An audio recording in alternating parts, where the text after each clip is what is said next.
Of all the fearsome creatures you might encounter in North America, the powerful grizzly, the stealthy mountain lion, the slithering rattlesnake, nothing is quite so horrifying as the heat-seeking, blood-sucking, armor-shelled arachnid, the tick. While other animals might be reasoned with, this pinhead-sized terror exists only to drink the lifeblood of its unsuspecting victims, embedding its mouthparts in soft, moist flesh to gleefully feast on your most precious commodity, while simultaneously transmitting the worst of diseases. After feeding for 3 to 6 days, the tick's body becomes engorged and distended, swelling up to 100 times its original size. Now resembling a corpulent kernel-sized brain, the tick falls off and begins searching for a suitable place to lay thousands of tiny eggs, ensuring the survival of generations to come.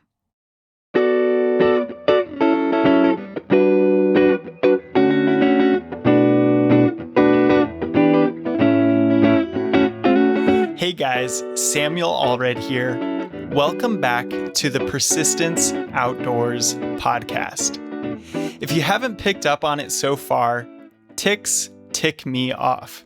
I really hate them. They're tiny, they're disgusting, they are masters of subterfuge, and if I could make ticks go away completely, I certainly would. Ticks haven't been a part of my life for all that long. I didn't grow up with ticks in Western Washington. We did have mosquitoes, but the only ticks I saw were on the east side of Washington. So I wasn't really familiar with ticks until I moved to Tennessee. And now where I live in Idaho, ticks are present as well. I still remember hanging up a turkey I had shot in Tennessee to start plucking it and pulling up its wing only to find half a dozen engorged ticks the size of blueberries nestled in the bird's armpit. It was pretty gross. That image is still burned in my mind to this day. So today we're going to have a tick talk. Much like the app, ticks suck the life out of you and spread disease. So we're going to talk about some ways to avoid getting bitten by these little menaces when you're out hunting. As bad as ticks are, and as much as I hate them, I don't think they should prevent you from getting out into the woods this spring. And with these tips, you can hunt tick-free.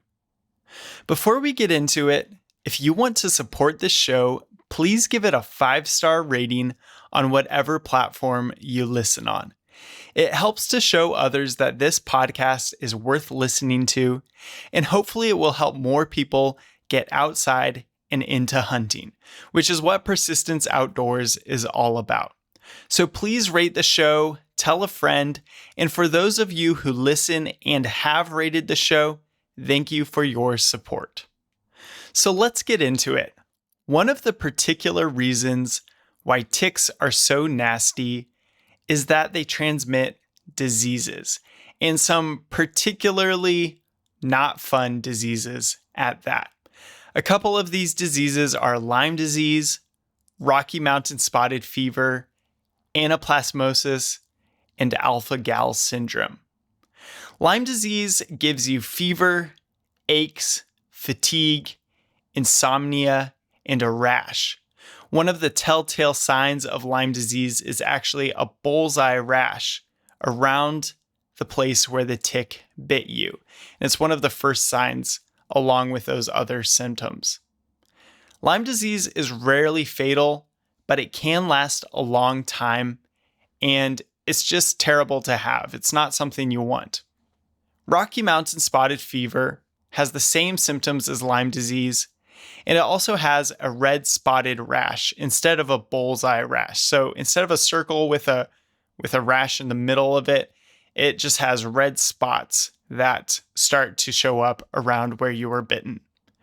Rocky Mountain spotted fever is more likely to be fatal.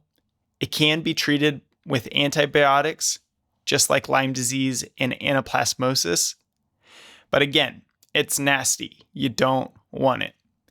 Anaplasmosis has similar symptoms to both Lyme disease and Rocky Mountain spotted fever, but it shows up without a rash. So it may be a little bit harder to detect. Now, alpha-gal syndrome is a red meat allergy, and it can be transmitted by tick bites. When you have alpha-gal syndrome, when you eat red meat, you can get hives, you can get swelling of different body parts, including the throat, you can get abdominal pain, and there's no cure that we know of. It's something newer that we've been dealing with or something newer that's been identified, and we don't know how to cure it at this time.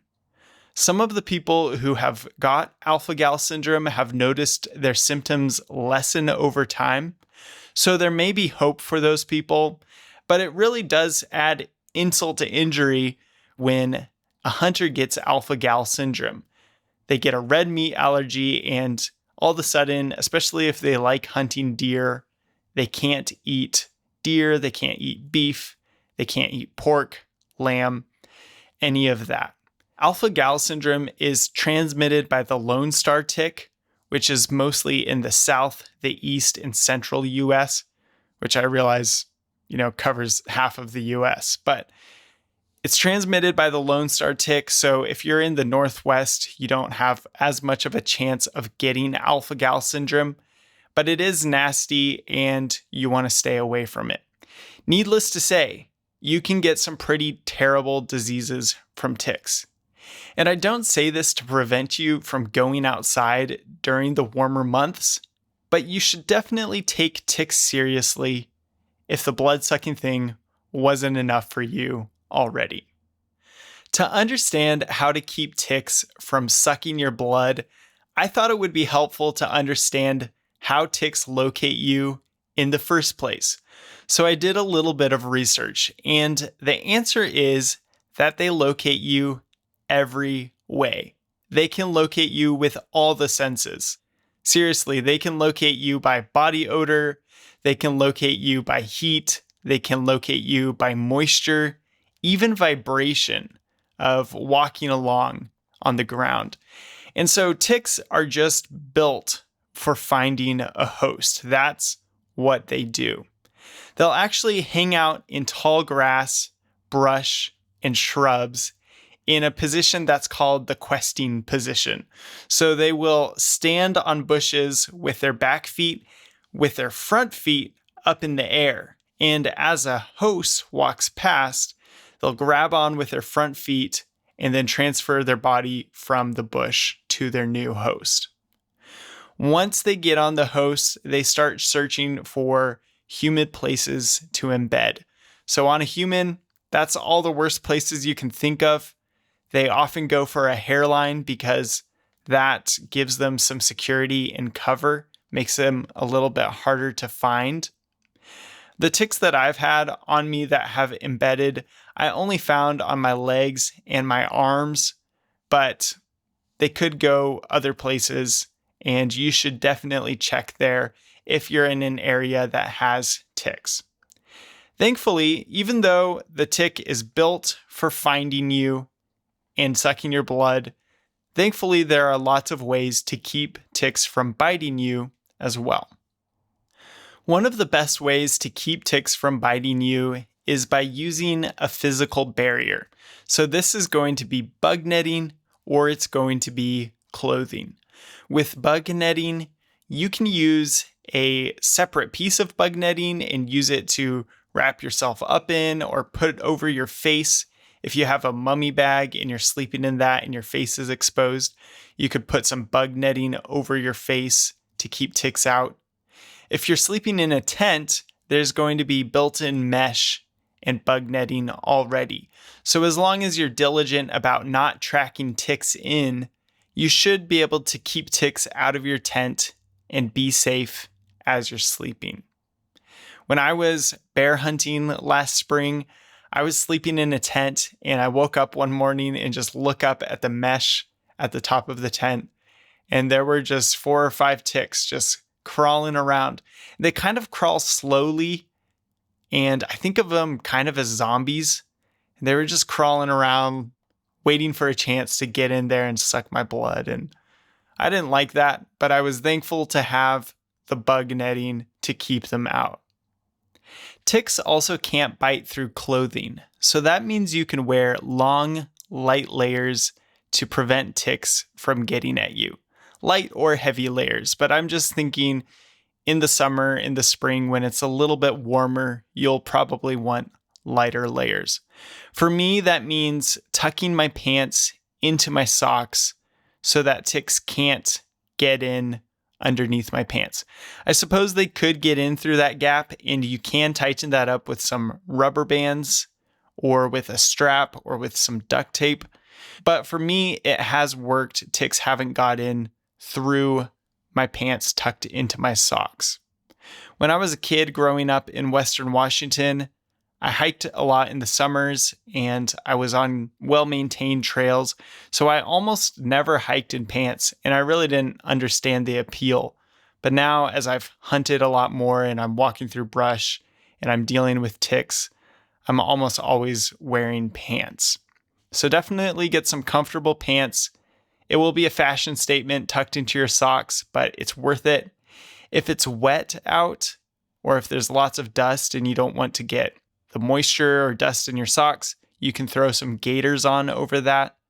That's what I run for the early spring season, and that will do you really well. The gaiters also provide a little bit more protection, just another layer that the ticks can't get through. After tucking my pants into my socks, I tuck my shirt into my pants, and if I'm wearing a long sleeve layer, that will actually do a pretty good job of keeping ticks out all the way up to my neck. One thing that some people suggest is to wear light colors so that you can detect ticks sooner. I know that may not be super practical when you're hunting, when you're wearing your hunting clothes or camo, but maybe for base layers, it may be a good tip, and you might find that if you have a choice, you choose light colors so you can see those ticks sooner and flick them off of you. For ticks, I would prioritize barriers first because barriers are effective 100% of the time that they're in place. But you can also increase your protection with repellents. Some of the most common tick repellents include DEET, picaridin, and permethrin. Permethrin actually kills ticks, so it's not even a repellent, it's an insecticide. DEET was developed in the 1940s by the US military, I believe, and it has a good track record. It keeps bugs off, people are very familiar with it, and there haven't been any long-term issues with people using DEET. It is a synthetic chemical. It can cause rashes and irritation on people who are sensitive to it, but in most cases, people can use DEET safely directly on the skin. DEET does have one major downside though, and that is that it may dissolve synthetics and plastic, or at least stain your clothing. So be careful with DEET if you're also wearing synthetics, or if you get it on your hands and then touch something plastic, maybe your trekking poles or your water bottle. There's a chance that it could start to dissolve and eat through that. DEET is a pesticide, so it's not going to have good downstream effects. If it gets in water, that's not good. You don't want any concentration of DEET in water for fish, for animals, for other insects. Of course, it's not going to be good. So it is a chemical. You should treat it as such, but it is known to be effective. One last downside of DEET before we move on to the other ones is the smell. Some people really don't like the smell, and it has more of a smell than these other options, which could be an issue when you're hunting. Let's talk about picaridin. Picaridin is said to be a synthetic version of the repellent chemical in pepper, or similar to that repellent chemical in pepper. And it's the new kid on the block. It's only been around since the 1980s or 1990s. And it's not as time-tested as DEET, but it also works very well. Some of the advantages of picaridin over DEET are that it is odorless to humans, and that it has less of a greasy feel. You can use picaridin on skin, and it doesn't bother most people. Another good thing about picaridin is that it seems to break down easily in soil by the bacteria in the soil, and so there's potentially less downstream effects of picaridin. On the other hand, picaridin doesn't have a long track record like DEET does. Some of these chemicals I just feel leery of because they are synthetic chemicals, and the fact that they are somewhat toxic to humans if you ingest them, and they cause rashes for some people, just makes me think that there must be bigger issues going on with them that maybe we haven't detected or don't know about yet. I could be totally off, but one point against picaridin is that it just hasn't been around as long as DEET. So there could be long-term effects on humans that we don't know about yet, just because we haven't had picaridin for long enough. That said, lots of people use it. Lots of people are just fine. So you can make that choice for yourself. It is great that it's odorless, and it seems to be overall a better product than DEET. Is it odorless to animals? That I'm not sure. I don't know if any of these options for repellents are actually odorless to animals, especially when you talk about bears. Bears are supposed to have a very good sense of smell, right? There's a chance that other animals can smell these and we just can't smell that well. But I'd rather go with something that seems odorless than something that has a smell when I'm hunting big game animals. Permethrin, unlike DEET and picaridin, actually kills insects. When ticks come in contact with permethrin, it messes with their nervous system and actually kills the ticks. So it's a whole step up from DEET or picaridin. DEET and picaridin are great, but permethrin creates an actual killing barrier for ticks. I've never used permethrin, but people who have used permethrin rave about it. They say it's the best thing ever. It's totally solved their tick problem, and that they wouldn't go into the woods again without it. Permethrin also, once it has dried, has little or no odor. The disadvantage of permethrin, though, is that you can't use it directly on your skin. It can cause rashes and irritation. It also can cause headache, weakness, vomiting, and other nasty symptoms if inhaled. And it's toxic to fish and definitely to bees because it's an insecticide.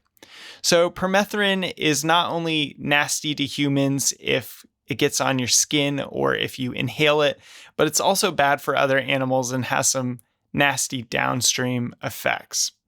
If you're trying to find the most effective way to prevent ticks from biting you, though, permethrin is the way to go. All you do is take permethrin in a spray bottle and you bring your clothing that you're going to wear hunting outside, somewhere that's well ventilated. You may want to wear a mask, and you soak your clothing with permethrin. Really, you get it damp, and then you leave your clothing outside and allow it to dry. And this clothing that is now impregnated with permethrin will kill ticks on contact and leave you bite-free. I wouldn't recommend using large amounts of permethrin because it is a serious chemical, but if you need to keep ticks off of you, permethrin will be the most effective option. There are also natural repellents that come in the forms of essential oils. You might find citronella, cedar, peppermint, or oregano oils. If you have someone who loves essential oils in your life, you could probably make their day by asking them to concoct you a natural tick repellent out of essential oils. Now, just because essential oils are natural doesn't mean that they won't be irritating. Essential oils can make your eyes sting, They can cause rashes if you have sensitivities to them. So you'll have to find one that works for you. The protection time for each of these different repellents varies depending on the concentration. And the more concentrated it is, likely the longer it will last, and vice versa. You'll just have to find out by looking at the product that you use.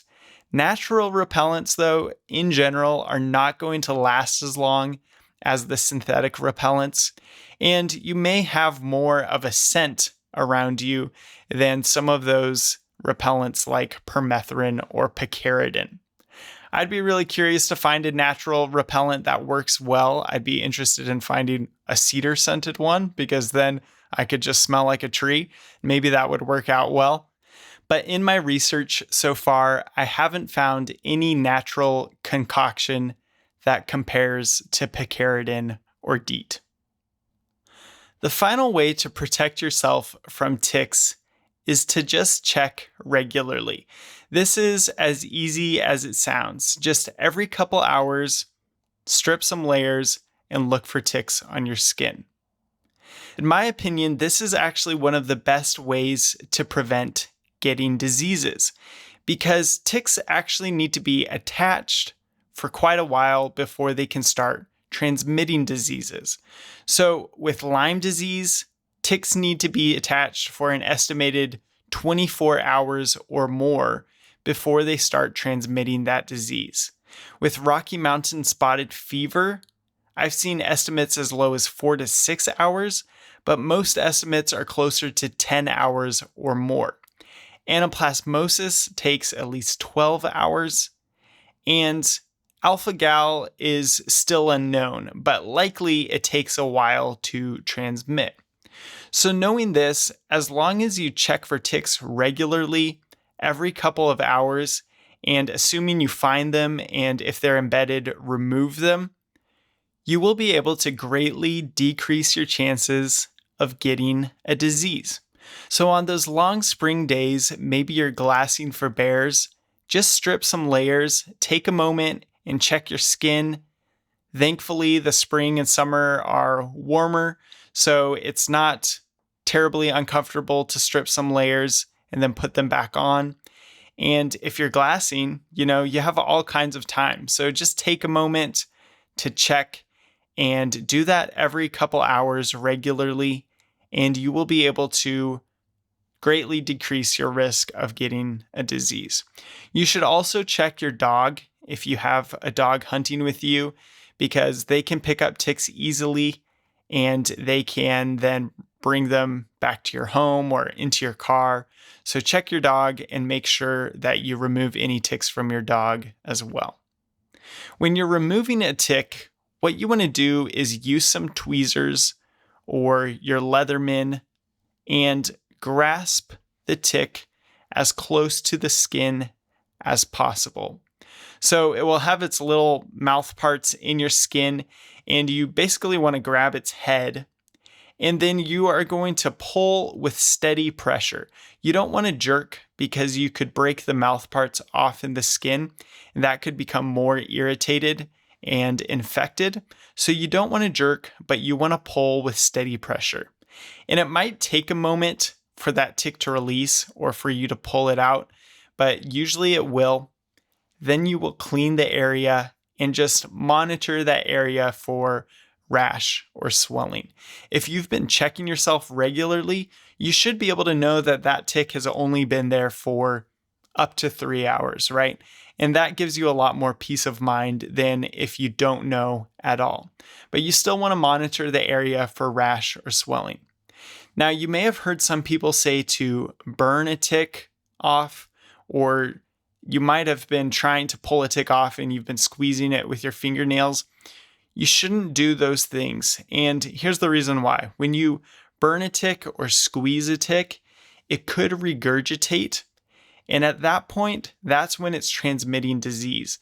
So a tick will actually put a little bit of its own saliva into the wound that it creates to help keep the blood flowing. And it's when it puts in that saliva that it transmits disease. Well, the same thing could happen when it regurgitates. Some of these diseases that it has inside it essentially, it could spit back into the wound. And that's a bad situation. So you actually don't want to stress it or burn it when it's attached to you. You just want to steadily pull it away.